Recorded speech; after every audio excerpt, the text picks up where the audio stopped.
Hi, welcome back. Today we're going to talk about natural ways to overcome depression.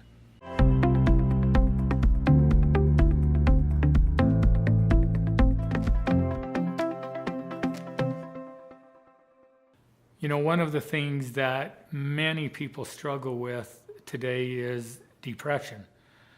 It just seems to be on the rise. And if you pay attention to advertisements on the television, there are probably more medications being advertised and promoted today for depression and other illnesses than ever before. I work in a residential treatment center with teen girls, and it's amazing how many of them come in with depression and are on medication for depression. So the question is, what causes depression? You know, where does it come from? And today we're going to talk about, well, what are some natural ways to deal with and overcome depression? And so depression is something that all of us experience at some point in our life. So depression is a feeling of sadness, a feeling of hopelessness, despair. So there's emotional or cognitive kind of thoughts and feelings. And then there's actually physical feelings that are connected with depression, which is being tired all the time, or it could be being irritated. It could be just no motivation or desire to do anything in life. And I want to make clear too, what I was just describing may not be clinical depression. So there's clinical or major depression, which extends for 6 months or longer periods of time, versus depression that may come or go, and we may experience it for a day or two, but then it tends to leave. But regardless of whether it's clinical depression or more temporary depression, I believe that the solutions and sometimes the causes for this are the same. Now, if you think about it, most babies when they're born are healthy and happy. There aren't a whole lot of babies that are born depressed. There are some, but the majority are not. And if you look at young children, most young children are typically pretty happy as well. So the number of infants and young children that have depression compared to the number of adults or young adults that have depression, there's a huge difference. So there's a big increase in the number of people that develop depression that didn't have it when they were younger. So what is depression and what causes it? Well, depression is caused by chemicals in our body. And the chemicals in our body are released by and created by our brain. So here's the interesting thing.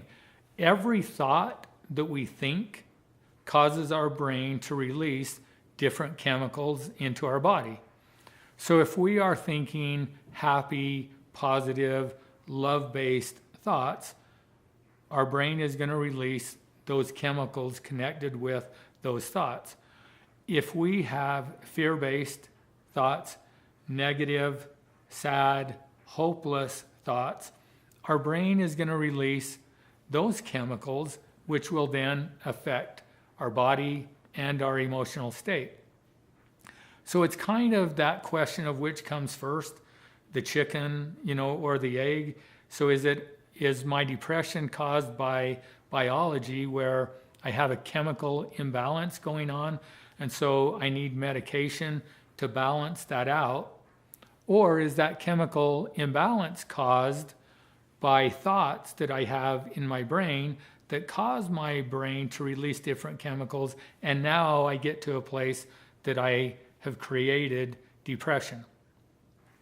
Now, if you're a person that feels like you have depression and you don't want it, and you've tried everything that you can to get rid of it and you can't, you may feel that some of what I'm saying is blaming you for your depression, and that's not my intent in this discussion today. What my intent is to empower you, because if something that I'm experiencing in my life is outside of my control, then there is nothing that I can do about it. But if it is within my control, then I can do something about it. And I choose to live my life in such a way that I give myself as much control over my life and my happiness and the outcomes as I can possibly have. I don't want to give my control away to someone or to something else. So it's not about blaming that we're talking about. It's really about empowering. And so if we go with the assumption for a while that depression is caused by the chemicals that our brain releases, and our brain releases those chemicals based on the thoughts that we have, well, we know that control is one of the principles, one of the foundational principles that we talk about. And that principle says that there are only three things that we have control over in our life. That's our conscious thoughts, our emotions, and our behavior. And so if we are thinking thoughts that are releasing chemicals that are creating depression, we have control over those conscious thoughts. We just have to become aware of what our thoughts are and then recognize when we're having those negative thoughts, stop those negative thoughts, and replace them with positive thoughts. This connects with, looking at the world or the lens through which we look at the world. Do we live in a world of abundance or do we live in a world of scarcity? And it's all determined by the lens through which we are looking. In any circumstance or situation, we can find the positive in that situation or we can find the negative.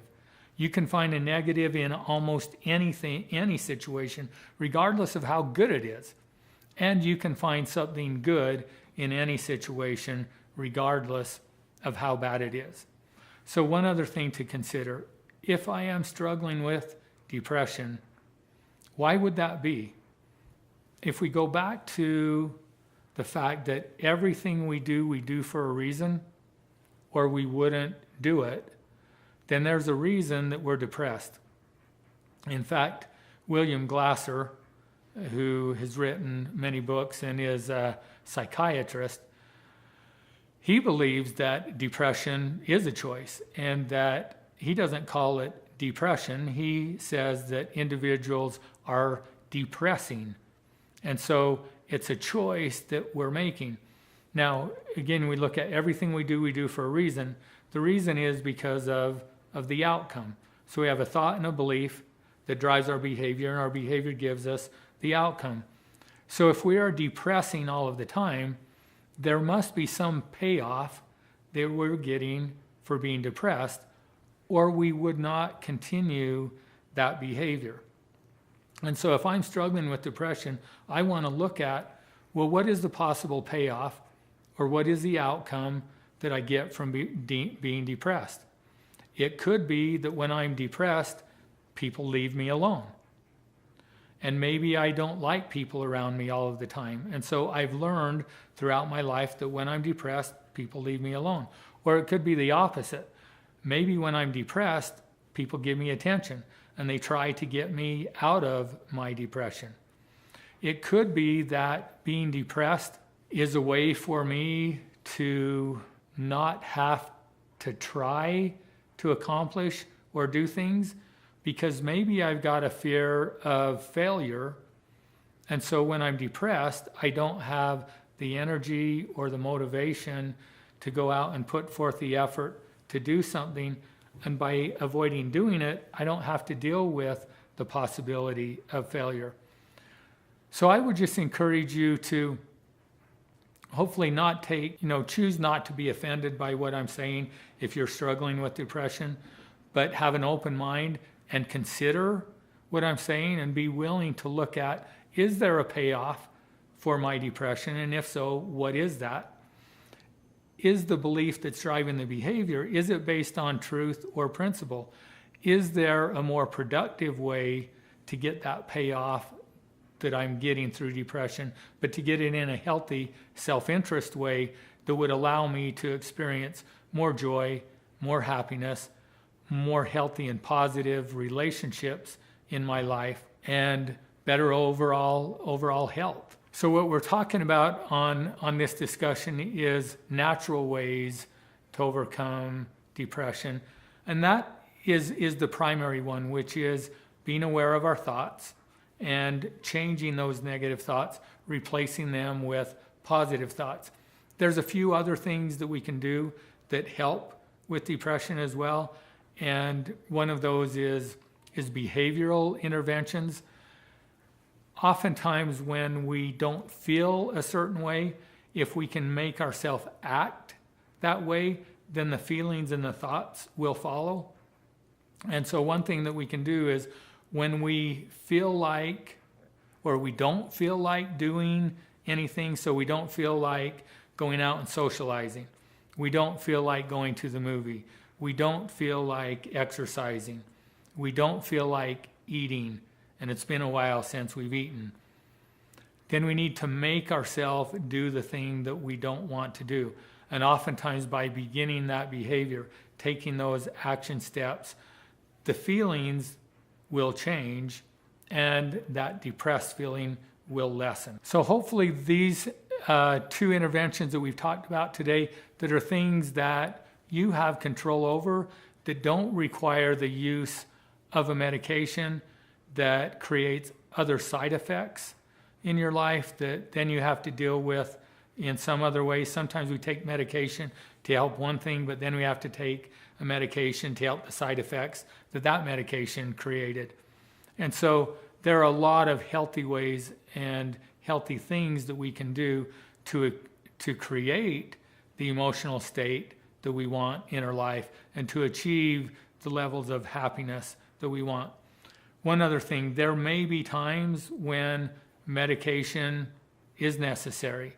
And so in those times, it is best to seek out a counselor or a doctor and to look for medication, because sometimes if my depressed state is so low that I'm not able to change my thoughts and I'm not able to change my behavior, then if I take that medication, it can change that chemical balance inside my brain and body and allow me to begin to think differently, and then sometimes begin to develop those skills that I needed to make those changes, or to begin to behave differently. And after some time with working on developing new skills, it may be possible to go back off the medication and then maintain that state of happiness without the medication. So these are some ideas that hopefully you will find helpful to you in managing the depression that you may be experiencing in your life. Thanks for watching again today. Hopefully this information will help you in your life with dealing with depression or other emotions that are causing problems for you.